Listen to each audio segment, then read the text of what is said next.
Gandang tanghali mga idol. Kain po tayo.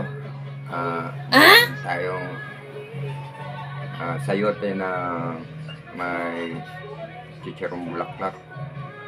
Ayan. Kinuha ko na lang sa kardero. Tapos isda na paksiw na isdang hubad daw. Ewan ko, siguro dahil wala siyang damit. Kain tayo mga idol.